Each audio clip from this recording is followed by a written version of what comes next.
28ஆம் அதிகாரம் 20ஆம் வசனம். உண்மையுள்ள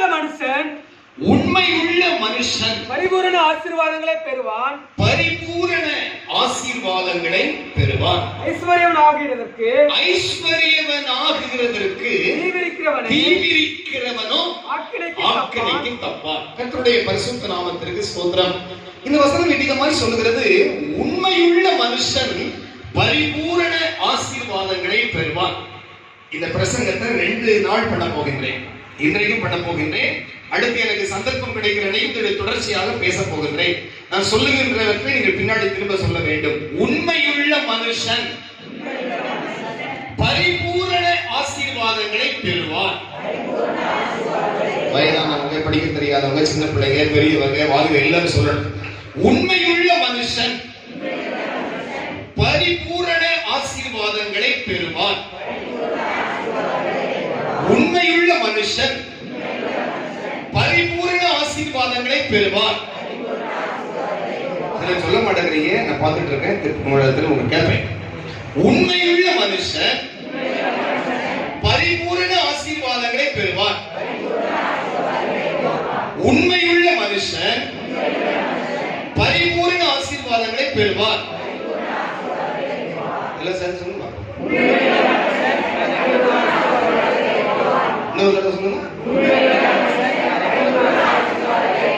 சகோதரர்கள் மட்டும் சொல்லுவோம்.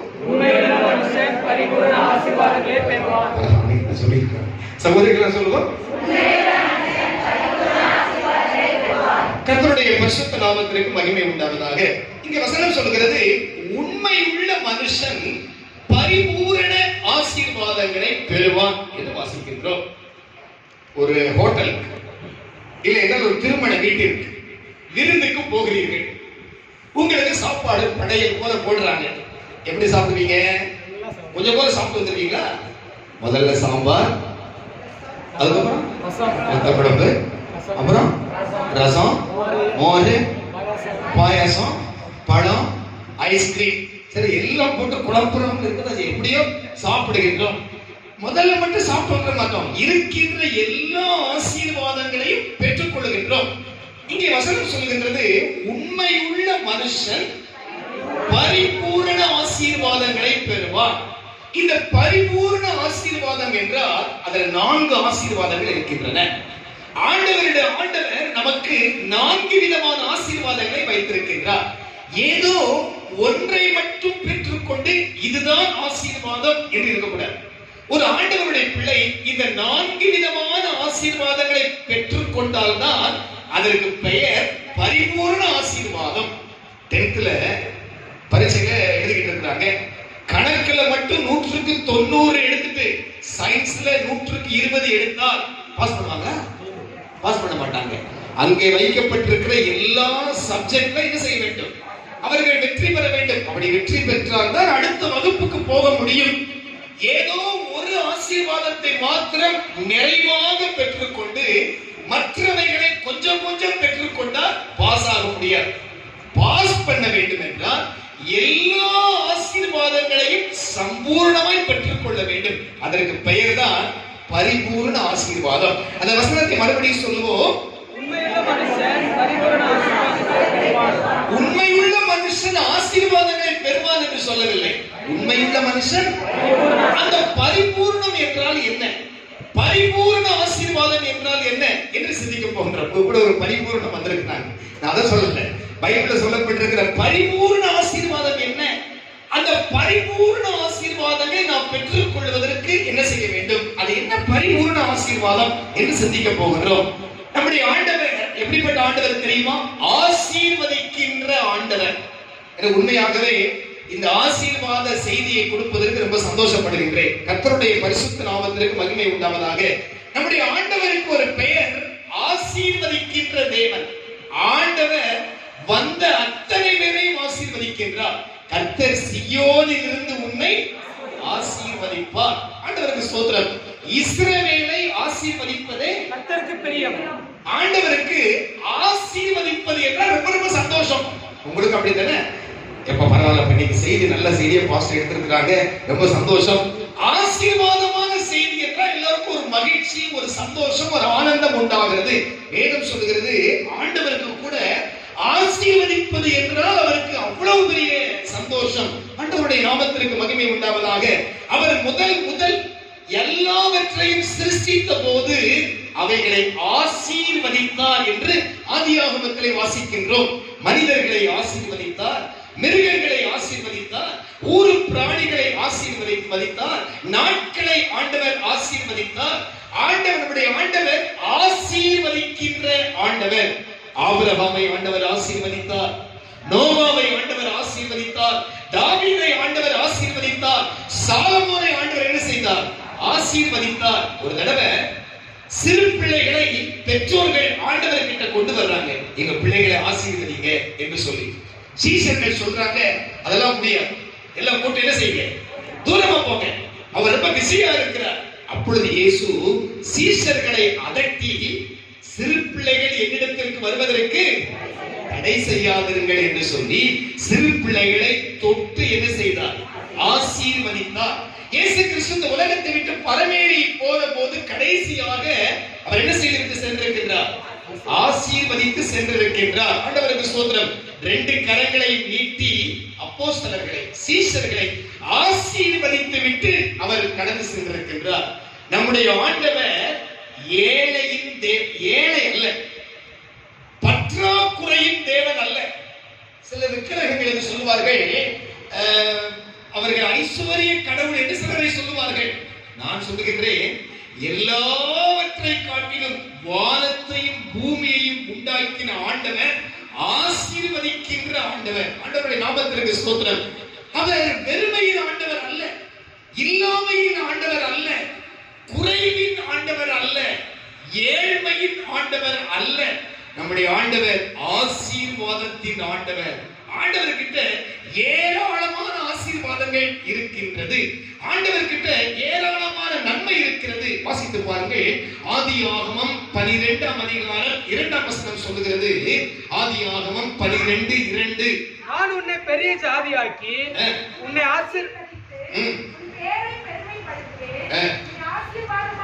ஆண்டவர் சொல்றாரு, ஆபிரகாமை நான் உன்னை ஆசீர்வதித்து உன் பேரை பெருமைப்படுத்துவேன். நீ எப்படி இருப்பாய்? ஆசீர்வாதமாய் இருப்பாய். அது பலிப்பதை பார்க்கலாம். 22ஆம் அதிகாரம் 17ஆம் வசனத்திலே வாசிக்கலாம். 22:17. அங்கே ஆண்டவர் சொல்றார், நான் உன்னை என்ன செய்ய போகின்றேன்? ஆசீர்வதிக்கவே, ஆசீர்வதித்து உன் சந்ததியை வானத்து நட்சத்திரங்களை போல பெருகவே பெருகப்படுவேன். நம்முடைய ஆண்டவர் சொன்னதை நிறைவேற்றுகிற தேவன். அவர் ஆசீர்வதிக்கின்ற ஆண்டவராக இருக்கின்றார். ஆண்டவருடைய நாமத்திற்கு ஸ்தோத்திரம். ஒரு வசனம் சொல்லுகிறது, உபாகமம் 1ஆம் அதிகாரத்திலே, உங்கள் பிதாக்களின் தேவன் உங்களுக்கு சொல்லியபடியே நீங்கள் இப்பொழுது இருக்கிறதை பார்க்கிலும் எத்தனை மடங்கு? 1000 மடங்கு ஆண்டவர் நம்மை ஆசீர்வதிக்கின்ற தேவன். இந்த பலிபீடத்திலிருந்து சொல்லுகின்றேன், இயேசுவை நம்பி வந்தவர்கள் தரித்திரராய் போனதில்லை. தரித்திரத்தோடு இயேசுவை தேடி வந்தவர்கள் ஆசீர்வாதமாக இருக்கிறார்கள். பலவீனமாய் இயேசுவை தேடி வந்தவர்கள் பலனாக இருக்கின்றார்கள். ஒன்றுமில்லாமல் ஆண்டவரை தேடி வந்தவர்கள் எல்லாம் உடையவர்களாக இருக்கிறார்கள். இங்க இருக்கிறவர்கள் நிறைய பேரை சொல்ல முடியும். தரித்திரத்தில் இருந்த அநேகரை ஆண்டவர் இன்றைக்கு ஆசீர்வாதமாக வைத்திருக்கிறார். எத்தனை பேர் சொல்ல முடியும், என்னை ஆண்டவர் ஆசீர்வதித்திருக்கிறார் என்று சொல்லுகிறவர்கள் மட்டும் ஒரு அல்லேலூயா சொல்லுவோம். இத்தனை பேர் இருக்கிறீங்க. நம்முடைய ஆண்டவர் ஆசீர்வதிக்கின்ற தேவன். ஆண்டவருடைய பிள்ளைகள் ஆசீர்வாதத்தை விரும்ப வேண்டும். எனக்கு ஆசீர்வாதம் வேண்டும் என்று கேட்க வேண்டும். நிறைய பேர் ஆசீர்வாதத்தை விரும்புவதில்லை, ஆசீர்வாதத்தை நாடுவதில்லை. கிடைச்சா கிடைக்கட்டும், ஜெபம் பண்ணுவோம், தந்தா தர்றாரு, கிடைச்சா கிடைக்கட்டும், அதுவல்ல. தேவனுடைய பிள்ளைகள் ஆசீர்வாதத்தை என்ன செய்ய வேண்டும்? விரும்ப வேண்டும். ஆசீர்வாதத்தை வாஞ்சிக்க வேண்டுமா? வாசியுங்கள். சங்கீதத்திலே 109ஆம் சங்கீதம் 17ஆம் வசனம் விதமாக சொல்லுகிறது. 109ஆம் சங்கீதம் 17. சாபத்தை விரும்பினேன், விரும்பினான், அது அவனுக்கு வரும். அவன் ஆசீர்வாதத்தை விரும்பாமற் போனான், ஆசீர்வாதத்தை விரும்பாமல் போனான், அது அவனுக்கு தூரமாய் விலகி அது அவருக்கு தூரமாய் விலகி போகும். ஆண்டவருடைய பிள்ளைகள் ஆசீர்வாதத்தை விரும்ப வேண்டும். ஆசீர்வாதத்தை விரும்பாமல் போனால் அது என்ன ஆகி போகுமா? தூரமாய் விலகி போகும். இன்றைக்கு ஆண்டவர்கிட்ட நாம் ஒரு மனு கொடுக்க போகின்றோம். ஆண்டவருக்கு தோத்திரம். ஆண்டவர்கிட்ட ஒரு விண்ணப்பத்தை கொடுக்க போகின்றோம். என்ன விண்ணப்பம் தெரியுமா? ஆண்டவரே, என்னை ஆசீர்வதியும். இந்த ஆலயத்தை விட்டு போகும்போது ஆசீர்வாதங்களை அள்ளி செல்ல வேண்டும். ஆசீர்வாதங்களை அள்ளி செல்ல வேண்டும். நான் விசுவாசிக்கின்றேன், இந்த ஆராதனையின் முடிவிலே ஆண்டவர் தன்னுடைய ஆசீர்வாதங்களை நமக்கு அள்ளி தரப்போகின்றார். அமுக்கி குலுக்கி சரிந்து விடும்படி அவர் தர ஆயத்தமாக இருக்கின்றார். எத்தனை பேர் இன்னைக்கு ஆராதனை முடித்து போகும்போது ஆசீர்வாதங்களை அள்ளி கொண்டு செல்ல போகிறேன் என்கிறவர்கள் மட்டும் நம்பிக்கையோட ஒரு அழிவை சொல்லுங்க பாருங்க. உங்களுக்கு ஆண்டவர் அப்படி தரப்போகின்றார். நம்முடைய ஆண்டவர் ஆசீர்வாதங்களை அள்ளி தருகிறது. அதை நாம் விரும்ப வேண்டும், அதை வாஞ்சிக்க வேண்டும். ஒரு திருமண வைபவம், அழகான திருமணம் ஆராதனை முடிந்து விட்டது. அந்த தன்னுடைய மகளை புருஷன் வீட்டிற்கு தகப்பனார் சகல ஆசீர்வாதங்களோடு கூட அனுப்புகின்றார். அப்படி கழுதையிலே அவர்கள் போய்க் கொண்டிருக்கும் போது அந்த அக்சாள் அந்த ஒத்தினிகளோடு கூட கழுதையிலே போய்க் கொண்டிருக்கும் போது, புருஷனோடு போய்க் கொண்டிருக்கும் போது அவளுக்கு ஒரு எண்ணம் வருகிறது. எங்க அப்பா கிட்ட இன்னொரு ஆசீர்வாதத்தை என்ன செய்ய வேண்டும்? கேட்க வேண்டும். ஏற்கனவே எல்லாம் சுற்றி போயாச்சு. அப்பா வீட்டில் இருக்கிற எல்லா பொருளையும் வாங்கிட்டு போயாச்சு. இப்போ அக்சாள் சொல்லுகின்றார், நான் என் தகப்பனிடத்தில் என்ன கேட்க வேண்டும்? ஒரு ஆசீர்வாதம் கேட்க வேண்டும். வாசியுங்கள் யோசுவா தீர்க்க தரிசன புத்தகம் 15ஆம் அதிகாரம் 16, 17, 18, 19. யோசுவா 15ஆம் அதிகாரம் 16 இருந்து வாசிக்கலாம். சகோதரனாகிய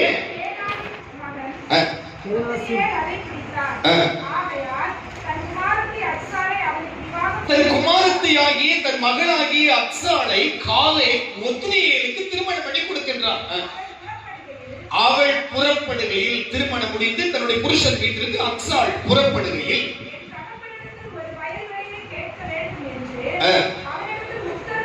தன் புருஷனிடத்தில் உத்தரவு கேட்கின்றார். நான் எங்க அப்பா வீட்டுக்கு போயிட்டு வரட்டுமா? போய் என்ன கேட்க வேண்டும்? என்ன கேட்க போகிறேன்? ஒரு வயல்வெளியை கேட்க போகின்றேன் என்று கேட்கின்றாள். அப்பொழுது போய்க் கொண்டிருந்த கழுதை நிப்பாட்டி அக்சாள் கீழே இறங்குகிறாள். அதை காலை பார்க்கின்றான். உனக்கு என்ன வேண்டும் என்று அந்த காலை கேட்டான். அப்பொழுது அக்சாள், எனக்கு ஒரு ஆசீர்வாதம் தர வேண்டும். அந்த அக்சாள் தன் தகப்பனை பார்த்து கேட்கின்றான், தகப்பனே, எனக்கு என்ன தர வேண்டும்? எனக்கு ஒரு ஆசீர்வாதம் தர வேண்டும். இங்க நிறைய நாம் எல்லோரும் அக்சாள் நம்முடைய தகப்பனாகிய பரம பிதாவின் இடத்தில் இங்கு கேட்க போகின்றோம். ஆண்டவரே, எனக்கு என்ன தர வேண்டும்? எனக்கு ஒரு ஆசீர்வாதம் தர வேண்டும். எனக்கு ஒரு ஆசீர்வாதம் தர வேண்டும். சொல்லுங்க பாப்போம். இன்னைக்கு ஜெபம் அதுதான். எனக்கு ஒரு ஆசீர்வாதம் தர வேண்டும் என்று கேட்கின்றாள். ஏற்கனவே கொடுத்திருக்கிறீங்க. எப்படிப்பட்ட நிலம் வேண்டுமா? நீர்ப்பாய்ச்சலான நிலமும் எனக்கு தர வேண்டும் என்றால்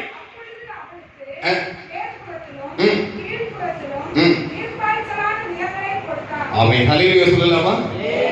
அந்த அக்சாள் கேட்கிறாள், எனக்கு ஒரு ஆசீர்வாதம் தர வேண்டும். அப்பா இல்லைன்னு சொல்லவே இல்லை, அதெல்லாம் தர முடியாதுன்னு சொல்லல. அவள் கேட்ட உடனே அவள் சொல்லுகிறாள், அவள் கேட்டபடியே மேல்புறத்திலும் கீழ்ப்புறத்திலும் நீர்ப்பாய்ச்சலான தோட்டத்தை தகப்பன் கொடுத்தார். இன்னைக்கு நம்முடைய தகப்பன் ஆண்டவராகிய இயேசு கிறிஸ்து, அவர்கிட்ட கேட்க போறோம், எனக்கு ஒரு ஆசீர்வாதம் தர வேண்டும் ஆண்டவரே, எனக்கு ஒரு ஆசீர்வாதம் வேண்டும். உங்களுக்கு ஏராளமான ஆசீர்வாதம் இருக்கிறது, எனக்கு ஒரு ஆசீர்வாதம் வேண்டும் என்று கேட்க வேண்டும். யாக்கோபு ஆண்டவரை பார்த்து கேட்கின்றான், தேவ தூதனை, நீர் என்னை ஆசீர்வதித்தால் ஒழிய நான் உங்களை விடமாட்டேன் ஆண்டவரே, எனக்கு கண்டிப்பாக ஒரு ஆசீர்வாதம் வேண்டும் என்று கேட்டான். அருமையானவர்களே, நம்முடைய ஆண்டவர் நம்மை ஆசீர்வதிக்கின்ற தேவன். கேட்க வேண்டியது நம்முடைய வேலை, கொடுக்க வேண்டியது அவருடைய வேலை. நாம கேட்கணும், எனக்கு ஆசீர்வாதம் வேண்டும், பழமொழி சொல்லுவாங்கல்ல, அழுத பிள்ளைதான். நாம் அழுது ஆண்டவர் சமூகத்துல கேட்க வேண்டும், எனக்கு ஒரு ஆசீர்வாதம் வேண்டும், எனக்கு ஒரு நன்மை வேண்டும், எனக்கு ஒரு உபகாரம் வேண்டும், என்னை ஆசீர்வதியும் ஆண்டவரே, என்னை பலப்படுத்தும் என்று கேட்க வேண்டும். ஆண்டவருடைய நாமத்திற்கு ஸ்தோத்திரம். அப்படி கேட்டால் ஆண்டவர் எப்படி ஆசீர்வாதங்களை தருகிற தேவன்? உண்மையுள்ள மனுஷன். நாம் ஆசீர்வாதங்களை கேட்டால் ஆண்டவர் எப்படி தருகிறவர்? பரிபூர்ணமாய் தருகிற தேவன். பிச்சைக்காரரை போல சரிடா போனா போட்டோம் இதை மட்டும் வச்சுக்கோ அப்படி கொடுக்கிற தேவன் அல்ல. நம்முடைய ஆண்டவர் பரிபூர்ணமாய் நம்மை ஆசீர்வதிக்கிற தேவன், பரிபூர்ணமாய் ஆசீர்வதிக்கிற தேவன். அது என்ன பரிபூர்ணமாய் ஆசீர்வாதம் என்றால்? முதல்ல சொன்னேன் அல்லவா, ஒரு சாப்பாடு என்றால் சோறு மட்டும் சாப்பிடுவது சாப்பாடு அல்ல. சோறோடு சேர்ந்து குழம்பு, அவியல், கூட்டு, மோர், ரசம் எல்லாம் குழம்பி சாப்பிடுறதுக்கு பேர் என்ன பேருங்க? அதுக்குதான் ஒரு உணவு. இந்த பரிபூர்ண ஆசீர்வாதம் என்றால் ஏதோ ஒன்றை மாத்திரம் ஆசீர்வாதம் அல்ல. நான் ஒரு 4 காரியத்தை சொல்ல போகின்றேன். இந்த 4 காரியம் உங்களுக்கு இருந்தால்தான் நீங்கள் ஆசீர்வதிக்கப்பட்டவர்கள். ஒன்றில் குறைவு இருந்தால் இன்னைக்கு அதை நிறைவுபடுத்த வேண்டும். ஆமாண்டவரே, 4ல 1 குறையா, இல்ல 2 குறையா, 3 குறையா, 4 ஆசீர்வாதங்களும் யாருக்கு இருக்கிறதோ அவர்கள் தான் எந்த ஆசீர்வாதங்களை உடையவர்கள்? பரிபூர்ணமான ஆசீர்வாதங்களை உடையவர்கள். கர்த்தருடைய நாமத்திற்கு ஸ்தோத்திரம் உண்டாவதாக. அது என்ன இந்த 4 ஆசீர்வாதங்கள்? எனக்கு சிந்திக்க போகின்றோம். ஒன்று பூமிக்குரிய ஆசீர்வாதம், அவைகளில் 2. இன்னொன்று ஆவிக்குரிய ஆசீர்வாதம், அவைகளில் 2. 2 + 2 4. ஒன்று பூமிக்குரிய உலக பிரகாரமான ஆசீர்வாதங்கள், இன்னொன்று ஆவிக்குரிய ஆசீர்வாதங்கள். இம்மைக்குரிய ஆசீர்வாதங்கள், மறுமைக்குரிய ஆசீர்வாதங்கள். இம்மைக்குரிய ஆசீர்வாதங்கள் 2, மறுமைக்குரிய ஆசீர்வாதங்கள் 2. இந்த 2ம் சேர்ந்தால் 4 ஆசீர்வாதங்களும் சேர்ந்துதான் எந்த நிலைமைக்கு வருகிறது? பரிபூர்ணமான ஆசீர்வாதங்கள். ஆண்டவருடைய பிள்ளைகளுக்கு பரிபூர்ண ஆசீர்வாதங்கள் வேண்டும். ஏதோ அந்த ஆசீர்வாதம் அது அல்ல, ஏதோ ஒரு நன்மை அது அல்ல. நான் ஆண்டவரை தேடுகிறது உண்மை என்றால் எனக்கு எத்தனை ஆசீர்வாதங்கள் வேண்டும்? 4 ஆசீர்வாதமாகிய அந்த பரிபூர்ண ஆசீர்வாதங்கள். அது யாருக்கு கிடைக்கும் தெரியுமா? எல்லோருக்கும் அல்ல. யாருக்கு? உண்மை உள்ள மனுஷனுக்கு. அது அடுத்த வாரத்தில் பேச விரும்புகின்றேன். ஆண்டவர் நம்மை சம்பூர்ணமாய் ஆசீர்வதிக்கின்றவர், பரிபூர்ணமாய் ஆசீர்வதிக்கிற தேவன். அது என்ன 4 விதமான ஆசீர்வாதங்கள்? முதலாவதாக பூமிக்குரிய ஆசீர்வாதங்கள், உலக பிரகாரமான ஆசீர்வாதங்கள், இம்மைக்கு ஏற்ற ஆசீர்வாதங்கள். இம்மைக்கு ஏற்ற ஆசீர்வாதங்கள் என்றால் என்னுடைய பொருளாதாரம், என்னுடைய பண விஷயங்கள். அதுல ஒரு பெரிய ஆசீர்வாதம். ஒரு மனிதனுக்கு ஆண்டவர் அனுக்கிரகம் செய்யாவிட்டால் தொழிலில், வியாபாரத்தில், விவசாயத்தில் முன்னேற்றம் ஏற்படாது. ஆண்டவருடைய அனுக்கிரகம் இருந்தால்தான் நாம் செய்கின்றதெல்லாம் நல்லபடியாக வாய்க்கும். கர்த்தர் யோசேப்போடு கூட இருந்தால் அவன் எப்படி மாறினான்? காரிய சித்தி உள்ளவன் ஆனான். அவன் எதையெல்லாம் செய்தானோ அதையெல்லாம் ஆண்டவர் வாய்க்க பண்ணினார். ஆண்டவருடைய நாமத்திற்கு ஸ்தோத்திரம் உண்டாவதாக. இந்த பூமிக்குரிய ஆசீர்வாதம் என்றால் பொருளாதாரம், நல்ல வேலை, அது ஒரு ஆசீர்வாதம். எத்தனையோ பேர் வேலை இல்லாம இருக்கிறாங்க. உங்களுக்கு ஒரு வேலை கிடைச்சிருக்கிறதே, அது ஆண்டவரால் கொடுக்கப்பட்ட ஆசீர்வாதம். உங்களுக்கு என்று ஒரு வீடு இருக்கிறதே, அது ஆண்டவருடைய ஆசீர்வாதம். எத்தனையோ பேர் வீடு இல்லாம இருக்கிறாங்க. கர்த்தர் நீங்கள் குடியிருப்பதற்கு ஒரு வீட்டை கொடுத்திருக்கிறாரே, அது ஒரு ஆண்டவரால் கொடுக்கப்பட்ட பூமிக்குரிய இம்மைக்கு ஏற்ற ஆசீர்வாதம். ஆண்டவருடைய நாமத்திற்கு ஸ்தோத்திரம். நல்ல உணவு, அது ஒரு ஆசீர்வாதம். ஆண்டவர் நமக்கு நல்ல சாப்பாடு கொடுக்கிறார், அது ஆண்டவரால் கொடுக்கப்பட்ட ஆசீர்வாதம். நல்ல ட்ரெஸ் கொடுத்துறவே, நீங்க போட்டிருக்கிற ட்ரெஸ் எவ்வளவு விலை கூடின ட்ரெஸ், எவ்வளவு ஆசீர்வாதமான ட்ரெஸ், எவ்வளவு அற்புதமான உடை, கலர் கலரா போட்டிருக்கீங்க. இவைகள் எல்லாம் ஆண்டவரால் நமக்கு கொடுக்கப்பட்ட உலக பிரகாரமான என்னதுங்க ஆசீர்வாதங்கள். பொருளாதார தேவைகள். நல்லா படிக்கிறாங்க, படித்து அவர்களுக்கு அறிவு பெருகுகிறது, அது ஒரு அது ஒரு வகையான ஆசீர்வாதம். நிறைய உறவுகள், நண்பர்கள், இவைகளெல்லாம் ஆண்டவரால் கொடுக்கப்பட்ட பொருளாதார தேவைகளை சந்திப்பது, உலக பிரகாரமான காரியங்களில் கஷ்டம் இல்லாமல், கவலை இல்லாமல், சந்தோஷமா, இதுக்கு பேர் தாங்க உலக பிரகாரமான ஆசீர்வாதங்கள். இதை ஆண்டவர் நமக்கு தருகிறார். வாசியுங்கள். ஆதியாகமம் 13ஆம் அதிகாரம் 2ஆம் வசனத்தை வாசிக்கலாம். ஆதியாகமம் 13:2. ஆபிரகாம் மிருக ஜீவன்களும் வெள்ளியும் பொன்னுமான ஆஸ்திகளை உடைய சீமானாய் இருந்தார். என்ன சொல்கிறது? ஆபிரகாமை ஆண்டவர் ஆசீர்வதித்தார். அது எப்படி அவனுக்கு வெளியே தெரிந்தது என்றால், வெளியே பார்க்கிற விதமாக வெள்ளியும் பொன்னும் உடைய சீமானாய் இருந்தார். வேதம் சொல்கிறது, ஆண்டவர் ஆபிரகாமை எப்படி வைத்திருந்தார்? சீமானாக. சீமான் என்றால் என்ன அர்த்தம்? இந்த சீமான் பணக்கார சீமான், உயர்ந்தவர், உன்னதமான மேன்மை, ரொம்ப வசதி படைத்தவர். ஆண்டவர் சொல்றாரு, ஆண்டவர் உங்களை எப்படி வைத்திருக்கிறார்? சீமானா வச்சிருக்கிறார். உண்மையாக கர்த்தர் என்னை, என்னுடைய பகுதிக்கு, எங்களுடைய குடும்பத்துல என்னை ஒரு சீமானாக வச்சிருக்கிறார் சொல்றவங்க ஒரு அல்லேலூயா சொல்லுங்க பார்க்கலாம். உங்களை சீமாட்டிகளாகவும் உங்களை சீமானாகவும் கர்த்தர் வைத்திருக்கிறார். ஏனென்றால் நல்ல பொருளாதாரம், நல்ல வேலை, நல்ல உணவு, நல்ல வீடு, நல்ல உறைவிடம், நல்ல ஆகாரம், நல்ல படிப்பு, நல்ல கல்வி, நல்ல அறிவு, இவைகளெல்லாம் கொடுத்து ஆண்டவர் எப்படி வைத்திருக்கிறார்? மேன்மைப்படுத்தி வைத்திருக்கிறார். அதிலே 6ஆம் வசனத்தை வாசிக்கலாம். அவர்கள் ஒருமித்து குடியிருக்க அந்த பூமி அவர்களை தாங்க கூடாது இருந்தது. அவர்களுடைய ஆஸ்தி மிகுதியா இருந்தபடி. அவர்களுடைய ஆஸ்தி எப்படி இருந்ததா? மிகுதி மிகுதி மிகுதி. ஆண்டவர் சொல்றாரு, உங்களுடைய ஆஸ்தியை ஆண்டவர் என்ன செய்ய போகின்றார்? மிகுதியாக்க போகின்றார். அதுக்கு பேர் தாங்க ஆசீர்வாதம், பொருளாதார ஆசீர்வாதம். பொருளாதார ஆசீர்வாதம் என்றால் உங்களுடைய ஆஸ்தியை ஆண்டவர் பெருகப்பட போகின்றார். அப்படின்னா கொஞ்சம் காடு வச்சிருந்தா இந்த கொஞ்சம் காடு, வீடு வச்சிருந்தா இன்னொரு வீடு, நகை வச்சிருந்தா இந்த கொஞ்சம் நகம், நகை நகை ஆண்டவருக்கு ஸ்தோத்திரம். ஆண்டவர் என்ன செய்ய போகின்றார்? ஆசீர்வதிக்க போகின்றார். கர்த்தருடைய நாமத்திற்கு ஸ்தோத்திரம் உண்டாவதாக. கர்த்தருடைய ஆசீர்வாதமே ஐஸ்வரியத்தை தரும். கர்த்தர் என்னுடைய ஆஸ்தியை பெருகப்பட போகிறார். ஒரு ஆமென் என்று சொல்வோம். ஏனென்றால் ஆண்டவர் சொல்லி இருக்கின்றார், நான் உனக்கு பரிபூரணமான ஆசீர்வாதங்களை தருவேன் என்று சொல்லி இருக்கின்றார். 24ஆம் அதிகாரம் 35ஆம் வசனத்தை வாசிக்கலாம். ஆதியாகமம் 24ஆம் அதிகாரம் 35ஆம் வசனம். கர்த்தர் என் எஜமானனை மிகவும் ஆசீர்வதித்திருக்கிறார். அவருடைய வேலைக்காரன் சொல்லுகின்றார், எரேமியா சொல்லுகின்றார், கர்த்தர் என் எஜமானனை என்ன செய்திருக்கிறார்? மிகவும் ஆசீர்வதித்திருக்கிறார். அருமையானவர்களே, நம்ம தெருவில் இருக்கிறவங்க நம்மளை பார்த்து சொல்ல போறாங்க, பரவாயில்லங்க, அவங்க ஆண்டவர் அவர்களை என்ன செய்திருக்கிறார்? நல்ல ஆசீர்வதிச்சிருக்கிறாங்க. அப்படி சொல்ல போகிற காலம் சமீபித்திருக்கிறது. உங்களை பார்க்கிறவர்கள் சொல்ல போகிறார்கள், உங்களுடைய நண்பர்கள் சொல்ல போகிறார்கள், உங்களுடைய உறவினர்கள் சொல்ல போறாங்க, பரவாயில்லங்க, ஜெபம் ஜெபம் ஜெபம் என்று சொல்லி போய் அவர்களுடைய தேவன் அவர்கள் என்ன செய்திருக்கிறார்?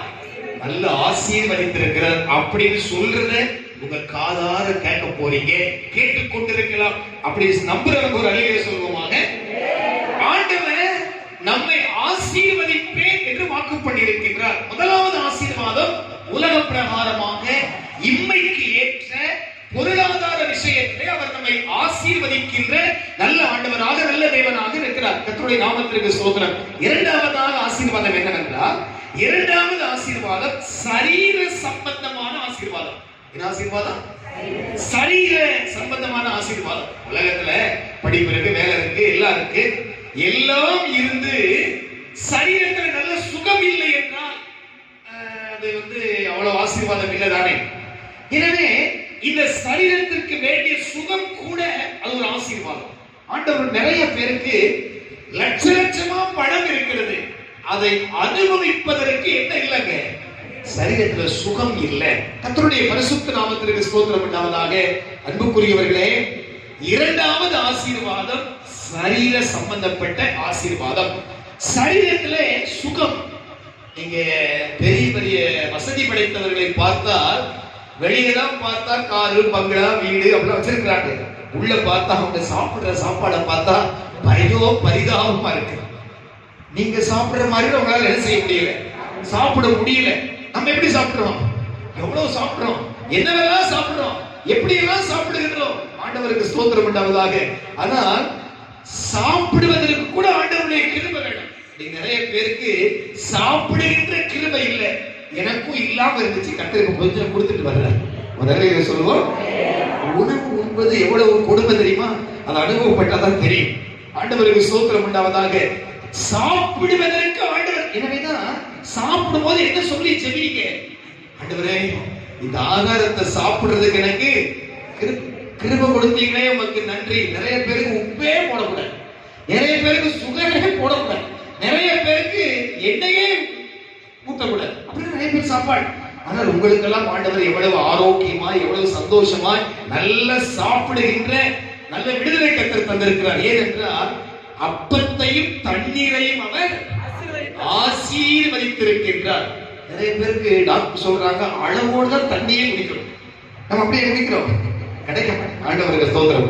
குடிச்சு தாகமே அடங்க மாட்டேன். எத்தனை படி பொங்குனாலும் என்ன செய்ய மாட்டேன், சிலர் காண மாட்டேன். சிலர் பாத்தீங்கன்னா அந்த டிராய்லர் கோடி எலும்ப நொறுக்கிறத பார்த்தா அப்படி இருக்கு. அதெல்லாம் ஆண்டவர் நமக்கு கொடுத்திருக்கின்ற ஆசீர்வாதம், கிருபை, ஆசீர்வாதம். சரீர சம்பந்தப்பட்ட ஆசீர்வாதம், சரீர பிரகாரமான ஆசீர்வாதம், சுகம், அது ஒரு ஆசீர்வாதம். தெரியுமா உங்களுக்கு? நல்ல கவனிங்க. ஆண்டவருக்கு ரொம்ப நன்றி சொல்ல வேண்டும். நல்ல 2 கண்களை கொடுத்து பார்வையுள்ள மனுஷனாய் என்னை படைத்திருக்கிறார். நல்ல காதுகளை கொடுத்து கேட்கின்றவனாய் படைத்திருக்கிறார். 2 கைகளை நல்லா கொடுத்திருக்கிறார். வாய் பேச கிருபை செஞ்சிருக்கிறார். கால்களை நல்ல கால்களை கொடுத்திருக்கிறார். பாருங்க, ஆண்டவருடைய சரீரத்துல எவ்வளவு நல்ல உறுப்புகளை கிருபையாய் கொடுத்திருக்கிறார். இதெல்லாம் என்ன நினைக்கிறீங்க? ஆண்டவர் கொடுத்த ஆசீர்வாதம், ஆண்டவர் கொடுத்த நன்மை. எத்தனையோ பேருக்கு கை வரல, கால் வரல, வாய் பேச முடியல, ஹார்ட்ல பலவீனம், டிபி நோய், கேன்சர் நோய், சுகர், பிரஷர், எத்தனையோ பிரச்சனை. ஆனா உங்களுக்கு எல்லாம் ஆண்டவர் எவ்வளவு நல்ல சுக நிலைமை தந்திருக்கிறார். சுகத்தோடு இருப்பது ஆண்டவர் கொடுத்த ஆசீர்வாதம். அதை எனக்கு ஆண்டவர் கொடுத்திருக்கிறார் சொல்றாங்க. சத்தமா அல்லேலூயா சொல்லுவோம். எவ்வளவு பேர் இருக்கீங்க? கர்த்தர் கொடுத்திருக்கின்ற சுகம், ஆண்டவர் கொடுத்திருக்கின்ற பலன், இது ஆண்டவரால் கொடுக்கப்பட்ட ஆசீர்வாதம். தெய்வீக சுகம் பிள்ளைகளின் அப்பம். ஆண்டவர் கொடுத்திருக்கின்ற அப்பம். ஆண்டவருடைய நாமத்திற்கு ஸ்தோத்திரம் உண்டாவது. ஆண்டவர் சொல்றாரு, நான் உனக்கு ஆரோக்கியம் வரப்பண்ணுகின்ற கர்த்தர் என்று எரேமியா 30ஆம் அதிகாரம் 17ஆம் வசனத்திலே வாசிக்கின்றோம். அவர் நமக்கு ஆரோக்கியம் வரப்பண்ணுகின்ற கர்த்தர். யாத்திராகமம் 23ஆம் அதிகாரம் 25ஆம் வசனம் சொல்கிறது. கர்த்தர் வாசிக்கலாம். யாத்திராகமம் 23:25. தேவனாகிய கர்த்தரையே சேவிக்க கடவீர்கள். அவர் உன் அப்பத்தையும் தண்ணீரையும் ஆசீர்வதிப்பார். வியாதியை உன்னிலிருந்து விலக்குவார். நான் ஏன் இப்படி தைரியமா பிரசங்கம் பண்ணுகிறேன் என்றால், டாக்டர் என்னுடைய ஜீவனுக்கு கொடுத்த உத்தரவாதம் மார்ச் மாசம் வரைக்கும் தான் நீ உயிரோடு இருப்பீர். அதுக்கப்புறம் ஒரு டெஸ்ட் பண்ணி பார்த்தா முடிவெடுக்கணும்னு சொன்னார். மார்ச் மாசம் வரைக்கும் நடக்கக்கூடாது, மார்ச் மாசம் வரைக்கும் பேசக்கூடாது. மார்ச் மாசம் அடுத்த மாசத்துல தான் ஒரு டெஸ்ட் பண்ண வேண்டியிருக்கிறது. அதுக்கப்புறம் தான் நாங்க ரிசல்ட் சொல்லுவோம் என்று சொன்னார். அதுக்கு முன்னாடியே கர்த்தர் சுகம் கொடுத்து நல்லா சத்தமா துதிக்க, பாட, பேச, சாப்பிட கர்த்தர் எல்லா கிருபையும் தந்து விட்டார். ஒரு அல்லேலூயா சொல்லுவோமாக. வசனம் சொல்கின்றது, உன் சுக வாழ்வு சீக்கிரத்தில். அந்த வசனத்தை எடுக்கும் போது நான் சுகம் இல்லாமல் இருந்தேன். அந்த வாக்குத்தத்த செய்தியை பேசும் பொழுது பலவீனமாக இருந்தேன். நான் பலவீனனாக இருந்தேன். ஆண்டவருடைய வார்த்தை பலனாக இருந்தது. அந்த பலனுள்ள வார்த்தை என்னை பலப்படுத்திற்று. அருமையான ஆண்டவருடைய பிள்ளைகளே, ஆண்டவர் நமக்கு ஆரோக்கியம் வரப்படுகிற தேவன். இரண்டாவது எது ஆசீர்வாதம் தெரியுமா? ஆரோக்கியமான சரீரம், ஆரோக்கியமான உடல் நிலை, ஆரோக்கியமான உடல் உறுப்புகள். இவைகளுக்கு பெயர் தான் என்ன பேருங்க? ஆண்டவர் கொடுக்கின்ற ஆசீர்வாதத்துல இரண்டாவது ஆசீர்வாதம். ஆண்டவர் சொல்றாரு, ஒரு ஸ்திரியை பார்த்து உன் வேதனை நீங்கி சுகமாய். வாசியுங்கள். மார்க்கு சுவிசேஷம் 5ஆம் அதிகாரம் 34ஆம் வசனம். மார்க்கு 5:34. அவர் அவளை பார்த்து மகளே, விசுவாசம் உன்னை ரட்சித்தது, உன் விசுவாசம் உன்னை ரட்சித்தது, நீ சமாதானத்தோட போய் உன் வேதனை நீங்கி சுகமாயிரு என்றார். உன் வேதனை நீங்கி சுகமாயிரு. நான் வழக்கமா போற ஆஸ்பத்திரிக்கு போகல, நிப்பாட்டிட்டேன். அந்த ஆஸ்பத்திரியில எனக்கு போன் பண்ணாங்க, சார் என்ன நீங்க ஆஸ்பத்திரிக்கு வரல, இருக்கீங்களா? வர முடியல, வரல, ஆண்டவரை சுகமாக்கி இருக்கிறார். இல்ல எங்களுக்கு கொஞ்சம் பயமா போச்சு, வரலையே, அதான் நாங்க கேட்டோம். அவங்க என்ன கேட்டாங்கன்னா, இருக்கிறனா இல்லையா என்று டெஸ்ட் பண்றதுக்காக பயந்து என்ன செஞ்சாங்க, போட்டாங்க. நான் கொஞ்சம் அவர்களுக்கு தைரியம் சொன்னேன். அப்பொழுதுதான் புரிந்து கொண்டார்கள், பரவாயில்லை, ஆண்டவர்கள் ஏன் இதை சொல்லுகிறேன் என்றால், நமக்கு ஒரு ஆண்டவர் இருக்கின்றார். அவருடைய ஆசீர்வாதம் நம்மேல் இருந்தால் எல்லா கையெழுத்தை குலைப்பதற்கு ஆண்டவரால் முடியும். சத்துரு நமக்கு விரோதமாக நிறைய கையெழுத்தை எழுதி இருக்கிறார். உனக்கு வாழ்நாள் இவ்வளவுதான், உன்னுடைய முடிவு இவ்வளவுதான். ஆனால் சத்துருவனுடைய சகல துரைத்தனங்களையும் அதிகாரங்களையும் முடிந்து கொண்டு வெளியரங்கமான கோலமாக்கி அவருடைய கையெழுத்தை குலைத்து சிலுவையிலே என்ன செய்தார், வெற்றி சிறந்தார் என்று அப்போஸ்தலன் பவுல் தன்னுடைய நிருபத்தில் எழுதுகிறார். எனவே நல்ல சுகம் என்பது ஒரு ஆசீர்வாதம், ஆரோக்கியம் என்பது ஒரு ஆசீர்வாதம். ஆண்டவருடைய நாமத்திற்கு ஸ்தோத்திரம் உண்டாவதாக. நான் ரெகுலரா மாத்திரையே சாப்பிடலங்க, மாத்திரை டெய்லி நான் சாப்பிடுறது இல்லை அப்படி சொல்றவர் அல்ல சொல்லுவாங்க. அது எவ்வளவு பெரிய ஆசீர்வாதம் தெரியுமா? ஒரு நாளைக்கு நான் 16 மாத்திரை சாப்பிட்டேன். நீங்க ஆண்டதெல்லாம் மாற்றி 2-4 மாத்திரை சாப்பிட்டேன். அதே சீக்கிரம் ஆண்டவர் நீக்குவார் விசுவாசிக்கிறேன். ஒரு சகோதரிய கூட ட்ரீட்மெண்ட்டுக்கு வந்து 32 மாத்திரை சாப்பிட்டாங்க. ஒரு நாளைக்கு எத்தனை மாத்திரை? 32 மாத்திரை. இவைகள் எல்லாம் பார்க்கும் போது நீங்களே எவ்வளவு ஆசீர்வதிக்கப்பட்டிருக்கீங்க, எவ்வளவு கர்த்தர் உங்களுக்கு சுகம் கொடுத்திருக்கிறார். சுகம் என்பது ஆண்டவருடைய ஆசீர்வாதம். சிலர் சொல்றாங்க, எனக்கெல்லாம் ஆண்டவர் நன்மையே செய்யல. நீங்க ஒரு 10 நாள் ஹை கிரவுண்ட் போயிட்டு வாங்க, அப்பதான் தெரியும் ஆண்டவர் உங்களுக்கு எவ்வளவு நல்லது செய்திருக்கிறார், எவ்வளவு நன்மை செய்திருக்கிறார். அப்பதான் புரியும். வயசானவங்களே, கர்த்தருக்கு நன்றி செலுத்துங்க, ஆண்டவரை மனதார துதிங்க. நிறைய பேருக்கு கை வரல, கால் வரல, வாய் வரல, கேன்சர் நோய், டிபி நோய், எத்தனையோ விதமான புற்று நோய்கள், இருதயத்திலே பாதிப்பு, நுரையீரலிலே பாதிப்பு, எத்தனையோ பிரச்சனை. இவைகள் எல்லாம் ஒன்றும் இல்லாமல் உன்னை சுகமாய் வைத்திருக்கிறாரே. அதான் சொல்றாரு ஆண்டவர், எனக்கு காண்டாமிருகத்துக்கு ஒத்த பலன். உங்களுக்கு என்ன பலன் இருக்கிறதா? காண்டாமிருகத்துக்கு ஒத்த பலனை கர்த்தர் தந்திருக்கிறார். எனவே சுகம் என்பது ஒரு ஆசீர்வாதம். ஆண்டவர் தருகின்ற ஆரோக்கியம் ஒரு ஆசீர்வாதம். எனவே அந்த பரிபூர்ண ஆசீர்வாதத்துல இரண்டாவது, முதல் ஆசீர்வாதம் என்ன? அதான் என்ன ஆசீர்வாதம்? பொருளாதாரம், பண தேவைகள், வீடு, உறைவிடம், உடை, உலக பிரகாரமான ஆசீர்வாதங்கள் எல்லாம் பொருளாதார தேவைகள். அவைகளில் இரண்டாவது சரீர சம்பந்தப்பட்ட சுகம், சரீர பிரகாரமான ஆசீர்வாதம். கர்த்தருக்கு காத்திருக்கிறவர்களோ என்ன பலன் அடைவார்களா? புது பலன் அடைந்து கழுகுகளைப் போல செட்டைகள் அடித்து உயர எழுப்புவார்கள். ஆண்டவருக்கு ஸ்தோத்திரம். பைபிள் ஒரு மனுஷன் இருக்கின்றார். அந்த மனுஷனை போல உங்க எல்லாருக்கும் பலன் வரணும்னு நான் விரும்புகின்றேன். எப்படி எந்த மனுஷன் எப்படி பலன் தெரியுமா? வாசித்து பார்த்து அடுத்த பகுதிக்கு போகலாம். உபாகமம் 34ஆம் அதிகாரம் 7ஆம் வசனம். உபாகமம் 34:7.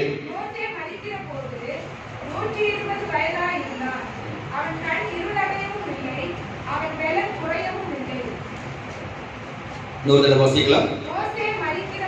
மோசே மரிக்கிற போது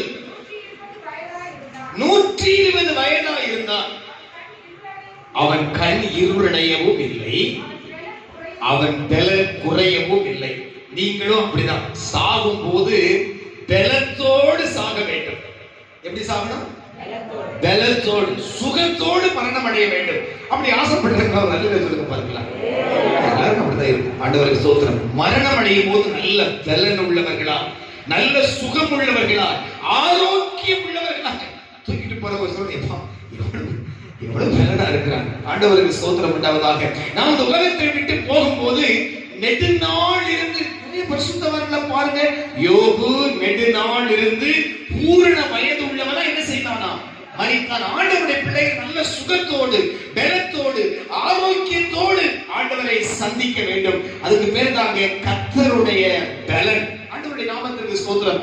இவைகள் எல்லாம் பூமிக்குரிய ஆசீர்வாதங்கள், இம்மைக்குரிய ஆசீர்வாதங்கள். இது ரெண்டு.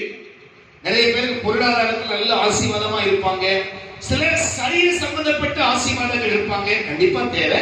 மூன்றாவது, நான்காவது ஆவிக்குரிய ஆசீர்வாதங்கள் கண்டிப்பா தேவை. ஆண்டவருடைய பிள்ளைகளுக்கு 4 விதமான ஆசீர்வாதங்களும் வேண்டும். மூன்றாவது ஆசீர்வாதம் ஆவிக்குரிய ஆசீர்வாதம். வாசிக்கலாம். எபேசியருக்கு எழுதின புஸ்தகம் 1ஆம் அதிகாரம் 3ஆம் வசனத்தை வாசிக்கலாம். எபேசியர் 1:3. நம்முடைய கர்த்தராகிய இயேசு கிறிஸ்துவின் பிதாவாகிய தேவனுக்கு ஸ்தோத்திரம். அவர் கிறிஸ்துவுக்குள் உன்னதங்களிலே ஆவிக்குரிய சகல ஆசீர்வாதத்தினாலும் நம்மை ஆசீர்வதிப்பார். இந்த 2 ஆசீர்வாதங்களை பார்க்கின்றோம். உன்னதங்களிலே அது ஒரு ஆசீர்வாதம். இரண்டாவதாக ஆவிக்குரிய சகல ஆசீர்வாதம். முதல்ல 2 பார்த்தோம். பூமிக்குரிய ஆசீர்வாதம் 2. ஒன்று பொருளாதாரம், இன்னொன்று சரீர சம்பந்தமான ஆசீர்வாதம். ஆவிக்குரிய ஆசீர்வாதம் 2. ஒன்று உன்னதங்களில் இருக்கின்ற ஆசீர்வாதம், அடுத்தபடியாக ஆவிக்குரிய சகல ஆசீர்வாதங்கள். கர்த்தருடைய நாமத்திற்கு மகிமை உண்டாவதாக. இதுல ஆவிக்குரிய சகல ஆசீர்வாதத்தை முதல்ல நம்ம பார்க்கலாம். ஆவிக்குரிய ஆசீர்வாதம் என்ன தெரியுமா? எது ஆவிக்குரிய ஆசீர்வாதம்? ரட்சிக்கப்படுதல், அது ஆவிக்குரிய ஆசீர்வாதம். பாவ மன்னிப்பு, அது ஆவிக்குரிய ஆசீர்வாதம். ஞானஸ்தானம் எடுக்கிறோமே, அது ஆவிக்குரிய ஆசீர்வாதங்கள். திருவிருந்து ஆராதனையில் பங்கு பெறுகின்றவை, திருவிருந்து ஆராதனை, அது ஆண்டவரால் கொடுக்கப்பட்ட ஆவிக்குரிய ஆசீர்வாதம். சந்தோஷம், இருதயத்தில் சமாதானம், ஆண்டவரோடு கூட இருக்கின்ற ஐக்கியம், அந்த உறவு, மனுஷனோடு இருக்கின்ற அந்த சமாதான நிகழ்வு, இதுக்கெல்லாம் பேர் தாங்க ஆவிக்குரிய சகல ஆசீர்வாதம். உங்களுக்கு அது இருக்குதா? உங்க ரட்சிப்பை நீங்கள் காத்துக் கொண்டிருக்கிறீர்களா? உங்களுடைய பாவங்கள் மன்னிக்கப்பட்டிருக்கிறதா? பரிசுத்த ஆவியின் அபிஷேகத்தை நிறைவாய் பெற்றிருக்கின்றீர்களா? ஆண்டவருடைய சத்தத்தை ஒவ்வொரு நாளும் கேட்கின்றீர்களா? ஆண்டவரோடு கூட ஐக்கியப்படுகின்றோமா?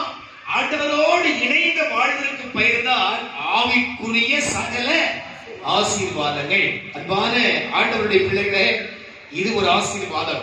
நீங்கள் முதல்ல 2 ஆசீர்வாதங்களை பெற்றுக்கொண்டு இந்த 3வது ஆசீர்வாதம் உனக்கு இல்லை என்றால் நீ ஆசீர்வதிக்கப்பட்டவன் என்று சொல்ல முடியாது. பரிபூர்ண ஆசீர்வாதம் வேண்டும் என்றால் ஆவிக்குரிய ஆசீர்வாதம் கண்டிப்பா தேவை. ஆண்டவருடைய பரிசுத்த நாமத்திற்கு ஸ்தோத்திரம் உண்டாவதாக. ஒவ்வொரு நாளும் ஆண்டவரோடு கூட உறவாட வேண்டும். ஒவ்வொரு நாளும் கர்த்தருடைய சத்தத்தை கேட்க வேண்டும். அவருடைய சமூகத்திலே காத்திருக்க வேண்டும். வேதத்தை திறந்து அவருடைய சத்தத்தை கேட்க வேண்டும். இவைகள் எல்லாம் செய்தால் அவைகளின் பெயர் என்ன பெயர்? ஆவிக்குரிய ஆசீர்வாதங்கள். அது உங்களுக்கு இருக்கிறதா? ஒருவரை ஒருவர் மன்னிப்பது ஆவிக்குரிய ஆசீர்வாதம். ஒருவர் மேல் ஒருவர் அன்பு பாராட்டுவது ஆவிக்குரிய ஆசீர்வாதம். கிறிஸ்து உங்களை ஏற்றுக்கொண்டது போல நீங்களும் ஒருவரை ஒருவர் ஏற்றுக்கொள்ளுங்கள். சாந்தம், அமைதல் உள்ள ஆவி, பொறுமை, இவைகளுக்கு பெயர் தான் ஆவிக்குரிய ஆசீர்வாதங்கள். நல்ல மரம் நல்ல கனி கொடுக்கும், கெட்ட மரம் கெட்ட கனி கொடுக்கும். நீங்க நல்ல கனி கொடுக்கிறீர்களா? நல்ல கனி கொடுத்தால் ஆவிக்குரிய ஆசீர்வாதம் உங்களுக்கு இருக்குன்னு அர்த்தம். சுபாவங்களில் மாற்றம் இல்லாதவர்கள், நல்ல சுபாவம் இல்லாதவர்கள் ஆவிக்குரிய ஆசீர்வாதம் இல்லாதவர்கள். அருமையான தேவனுடைய பிள்ளைகளை, வசனம் சொல்கிறது, அவரில் நிலைத்திருக்கிறேன் என்று சொல்லுகின்றவன் அவர் நடந்தபடியே தானும் நடக்க வேண்டும். கிறிஸ்து உங்களுக்கு மன்னித்தது போல நீங்கள் மன்னிக்க வேண்டும். உங்கள் பிதா பூர்ண சற்குணராய் இருக்கிறது போல நீங்கள் பூர்ண சற்குணராய் இருங்கள். உங்கள் பிதா இரக்கம் உள்ளவராய் இருக்கிறது போல. இதுக்கெல்லாம் பேர் தான் ஆவிக்குரிய சகல ஆசீர்வாதம். உங்களுக்கு இருக்குதா? ஆண்டவர் அந்த ஆவிக்குரிய ஆசீர்வாதத்தை நிறைவாய் பெற்றிருக்கிறீர்களா? ஆண்டவரோடு கூட இருக்கின்ற அந்த ஐக்கியம், அந்த உறவு உங்களுக்குள் இருக்கின்றதா? அருமையான ஆண்டவருடைய பிள்ளைகளே, ஆவிக்குரிய ஆசீர்வாதம் தேவ ஜனத்திற்கு கண்டிப்பாக தேவை. பூமிக்குரிய ஆசீர்வாதம் பூமியோடு அழிந்து போகும். பொருளாதாரம், படிப்பு, கல்வி, அறிவு, உணவு, உடை, சரீர சம்பந்தப்பட்ட ஆசீர்வாதம் எல்லாம் உலகத்தோடு போய்விடும். ஆனால் ஆவிக்குரிய ஆசீர்வாதம் இருக்கிறதே, அதுதாங்க என்றென்றைக்கும் நிலைத்திருக்க வேண்டியது. ஒரு அல்லேலூயா சொல்லுவோம். அதுதான் நித்தியமாக நிலைத்திருக்க வேண்டியது. இன்னொரு ஆசீர்வாதம் அதில் சொல்ல போகின்றேன். அந்த எபேசியரில் வாசித்தோம் அல்லவா, உன்னதங்களிலே ஒரு ஆசீர்வாதம் இருக்கிறது. அதற்கு பெயர் பரலோக ஆசீர்வாதம். இந்த பரலோக ஆசீர்வாதம் என்றால் மரித்த பின்பு நீடூழி காலமாக ஆண்டவரோடு கூட சஞ்சரிக்கின்ற வாழ்வு இருக்கிறதே, ஆண்டவரோடு கூட யுக யுகமாக இருக்கின்ற வாழ்வு இருக்கிறதே, நித்திய ஜீவன். அதற்கு பேர் தாங்க உன்னத ஆசீர்வாதம். எல்லா ஆசீர்வாதங்களை விட மிக மிக மிக உயர்ந்தது அந்த நித்திய ஜீவன் என்கின்ற ஆசீர்வாதம். அதை நீங்கள் அனுபவிக்க வேண்டும், அதை பெற்றுக்கொள்ள வேண்டும். அந்த நான்கும் இருந்தால்தான் உண்மையுள்ள மனுஷன் பரிபூர்ண ஆசீர்வாதங்களை பெறுவான். மரித்த பின்பு நான் நரகம் சென்றால் அது பரிபூர்ண ஆசீர்வாதம் அல்ல. மரித்த பின்பு நித்திய ஜீவனை சுதந்திரிக்கின்றோமே, அந்த ஜீவ கிரீடத்தை, அந்த சிங்காசனத்தை, அந்த ஜீவ புஸ்தகத்தில் எழுதப்பட்ட நாமத்தின்படி அங்கே உட்பிரவேசிக்கின்றோமே, அவைகளுக்கெல்லாம் பெயர் தாங்க உன்னத ஆசீர்வாதம். தேவதூதன் மரியாதை பார்த்து சொன்னான், கிருபை பெற்றவளே வாழ்க, ஸ்திரீகளுக்குள்ளே நீ ஆசீர்வதிக்கப்பட்டவள். ஏன் இப்படி சொன்னார்? ஸ்திரீகளுக்குள்ளே நீ ஆசீர்வதிக்கப்பட்டவள். அவள் உன்னத ஆசீர்வாதங்களை பெற்றுக் கொண்டாள். அவள் ஆவிக்குரிய ஆசீர்வாதங்களை பெற்றுக் கொண்டாள். ஆண்டவர் தேவதூதன் அவளை வாழ்த்தினான். ஆண்டவருடைய நாமத்திற்கு மகிமை உண்டாவதாக. இந்த 4 ஆசீர்வாதங்களும் சேர்ந்ததுதான் பரிபூர்ண ஆசீர்வாதம். என்னவெல்லாம் ஆசீர்வாதம்? பொருளாதார ஆசீர்வாதம், சரீர சம்பந்தப்பட்ட ஆசீர்வாதம், ஆவிக்குரிய சகல ஆசீர்வாதம், உன்னதங்களில் இருக்கின்ற ஆசீர்வாதம். 4 ஆசீர்வாதமும் ஒரு தேவ பிள்ளைக்கு அவசியம் தேவை. 4ம் இருந்தால்தான் அதற்கு பெயர் பரிபூர்ண ஆசீர்வாதம். இப்ப உங்களுக்கு ஏதாயிலும் இல்லை என்றால் நீங்க ஆண்டவர்கிட்ட கேளுங்க, என்னையும் ஆசீர்வதியும் ஆண்டவரே, எனக்கு இந்த ஆசீர்வாதம் வேண்டும் ஆண்டவரே. அந்த அக்ஸால் கேட்டாள் அல்லவா, எனக்கு ஒரு ஆசீர்வாதம் தர வேண்டும். நீங்க எதுல குறைவுபட்டிருக்கிறீங்க? பொருளாதாரத்துல குறைவுபட்டிருக்கீங்களா? ஆண்டவர்கிட்ட கேட்கலாம், என்னை ஆசீர்வதியும் ஆண்டவரே, என்னை ஆசீர்வதித்தால் ஒழிய போக விட மாட்டேன். சரீரத்திலே சுகவீனம் இருக்கிறதா? கேளுங்கள், என் சரீரத்திலே ஒரு ஆசீர்வாதம் வேண்டும், என் குறைபாடுகள் நீங்க வேண்டும், என்னையும் ஆசீர்வதியும். ரட்சிப்பு, ஞானஸ்நானம், விடுதலை, பரிசுத்தாவி இல்லையா? ஆண்டவர்கிட்ட கேளுங்க. எனக்கு நல்ல சுபாவம் இல்லை ஆண்டவரே, தெய்வீக சுபாவம் இல்லை, எனக்கு ஆசீர்வாதம் வேண்டும். நித்திய ஜீவனை சுதந்திரிக்கக்கூடிய அந்த ஆசீர்வாதம் நமக்கு வேண்டும் என்றால் ஆண்டவர்கிட்ட கேட்கணும். ஒரு பக்தர் பாடுகின்றார், எண்ணின காரியம் யாவும் முகிக்க, எண்ணின காரியம் யாவும் முகிக்க, மண்ணிலும் வாழ்ந்து சுகிக்க, மண்ணிலும் விண்ணிலும் வாழ்ந்து சுகிக்க, இயேசுவையே துதி செய்தி மனமே, துதி செய் கிறிஸ்தேசுவையே துதி செய்தி மனமே. இந்த மண்ணிலேயும் நம் ஆசீர்வாதமாக இருக்க வேண்டும், விண்ணிலேயும் ஆசீர்வாதமாக இருக்க வேண்டும். அதற்கு ஆண்டவரை மனதார தோத்தரிக்க வேண்டும். இந்த 4 பரிபூர்ண ஆசீர்வாதங்களை பெற்றுக் கொள்வதற்கு ஒரே ஒரு நிபந்தனை, ஒரே ஒரு கட்டளை. அந்த வசனத்தை மறுபடியும் சொல்லுவோம். உண்மையுள்ள மனுஷன் பரிபூர்ண ஆசீர்வாதங்களை பெறுவார். இந்த 4 விதமான ஆசீர்வாதங்களை சுதந்திரித்துக் கொள்வதற்கு ஆண்டவர் சொல்லுகின்றார், உண்மை. உண்மையுள்ள மனுஷன் பரிபூர்ண ஆசீர்வாதங்களை பெறுவார். உண்மை நம்மிடத்தில் இருக்கிறதா? உண்மை இருக்கிறதா? ஆண்டவர் சொல்றார், கொஞ்சத்தில் உண்மை உள்ளவனை அநேகத்தில் மேல் அதிகாரியாக மாற்றுவேன். உண்மை உள்ள மனுஷனுக்கு பரிபூர்ண ஆசீர்வாதங்களை கிடைக்கும். பொய் சொல்லுகிற மனுஷனுக்கு உள்ளதும் பறிக்கப்பட்டு போகும். பொய் எத்தனை பேர் சொல்றோம்? சொல்ல மாட்டோம். அதுலயும் பொய் சொல்லுவோம். இங்க சொல்ல பொய், நான் பொய் சொல்றேன், யாராவது சொல்லுவீங்கன்னா சொல்ல மாட்டீங்க. ஆண்டவருக்கு ஸ்தோத்திரம். பொய் என்பது ஒரு ஆவி. அது அடுத்த வாரத்தில் பேச போறேன் பொய்யை பற்றி. இந்த பொய் சொல்லுகிறவர்கள் பாதாளத்திற்கு போவார்கள், அக்கினி கடலிலே பங்கடைவார்கள். ஆண்டவருடைய பிள்ளைகளுடைய உதட்டுல என்ன வரக்கூடாது? பொய் வரக்கூடாது. பொய் உதடுகள் கர்த்தருக்கு அருவருப்பு. ஆண்டவருடைய நாமத்திற்கு ஸ்தோத்திரம் உண்டாவதாக. நீங்கள் பொய் சொன்னால் இந்த நன்மையை பெற முடியாது, ஆசீர்வாதங்களை பெற முடியாது, நன்மையை அனுபவிக்க முடியாது. ஆண்டவருடைய பிள்ளைகள் எக்காரணத்தை கொண்டு பொய் சொல்லக்கூடாது. தப்பித்துக் கொள்வதற்காக பொய் சொல்லக்கூடாது, மாட்டிக்கொள்வதை என்பதற்காக பொய் சொல்லக்கூடாது. பொய்யை ஆண்டவர் அருவருக்கிறார். பொய் சொல்வது சாகிறவன் விடுகிற சுவாசம் போல் இருக்குமா. எனவே ஆண்டவருடைய பிள்ளைகள் என்றால் பொய் என்பதை நம்மை விட்டு களைந்து போட வேண்டும். பொய், அதுக்கு பிதா யார் தெரியுமா? சாத்தான். பொய்க்கு பிதா, அதாவது பொய்க்கு அப்பா யாரு? சாத்தான். ஒரு பொய் உங்களுக்குள் வந்தால் 1000 குட்டி போட முடியும். ஒரே ஒரு பொய் உங்களுக்குள்ள வந்துருச்சுன்னு சொன்னா போதும். அதாவது காலமெல்லாம் உண்மையே பேசி பேசி பேசி பேசி பேசி ஒரே ஒரு சின்ன பொய் உங்களுக்குள்ள வந்துருச்சுன்னு சொன்னா அந்த ஒரு பொய் இன்னொரு பொய்யை உண்டாக்கும், அது இன்னொன்றை உண்டாக்கும், அது இன்னொன்றை உண்டாக்கும். அப்படியே அது வளர்ந்து வளர்ந்து வளர்ந்து கேன்சர் நோயை போல அது அப்படியே வளர்ந்து உயிரை கொன்றுவிடும். எனவே ஆண்டவருடைய பிள்ளைகள் பொய் சொல்வதற்கு என்ன செய்ய வேண்டும்? பயப்பட வேண்டும். கர்த்தருடைய பிள்ளைகள் என்றால் என்ன சொல்லக்கூடாது? பொய் சொல்லக்கூடாது. கர்த்தருடைய நாமத்திற்கு ஸ்தோத்திரம் உண்டாவதாக. ஆண்டவர் உண்மை உள்ளவர், அதற்கு எதிராக சாத்தான் பொய்க்கு பிதா. ஒரு வசனம் சொல்லுகிறது, கிரேத்தா தீவார் எப்ப பார்த்தாலும் பொய் சொல்றாங்க. சிலருக்கு பொய் வந்து அவங்க சரீரத்தோடு கூட ஒன்றித்திடும். பொய் சொல்லி சொல்லி சொல்லி சொல்றதெல்லாம் பொய் தான். அதனால அவர்களுக்கு அந்த உணர்வு இருக்கு, ஐயோ பொய் சொல்லிட்டோமே, ஐயோ அந்த மனசாட்சி குத்தாது. ஏன்னா எல்லாமே எப்படி ஆகி போச்சுங்க, பொய்யாக மாறி போயிடுச்சு. ஆண்டவருடைய நாமத்திற்கு ஸ்தோத்திரம். கர்த்தருடைய பிள்ளைகள் என்றால் பொய் சொல்லக்கூடாது. முடியுமா? முடியும். அப்படி சேர்ந்தால் தான் 4 விதமான ஆசீர்வாதங்கள் நமக்கு கிடைக்கும். பொய் சொல்லுகிறவன் யாரால் உண்டானவன்?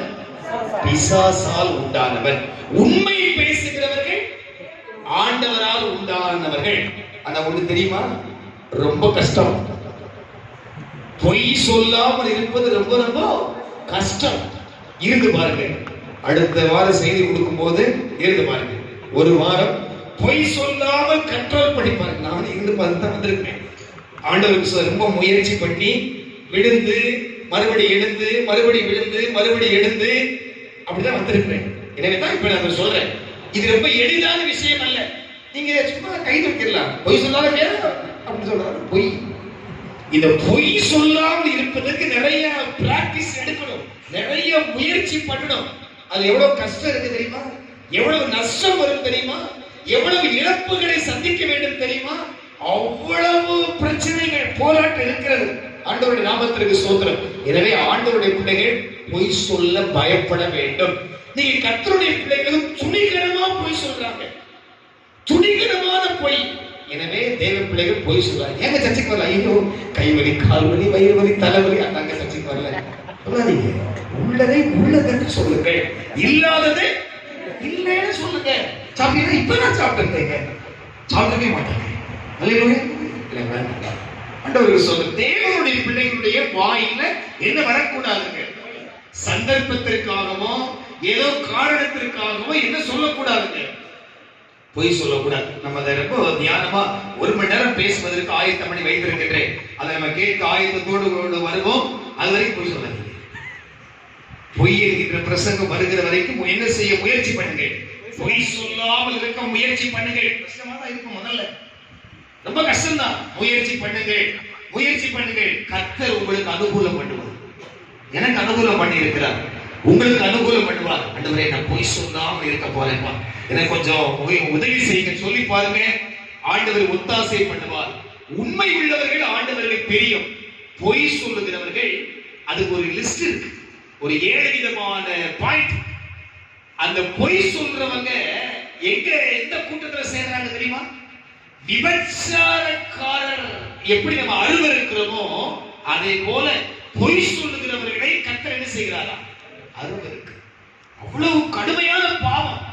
நம்ம நினைக்கிறோம் பொய் என்பது சும்மா சின்ன பாவம் கிடையாது.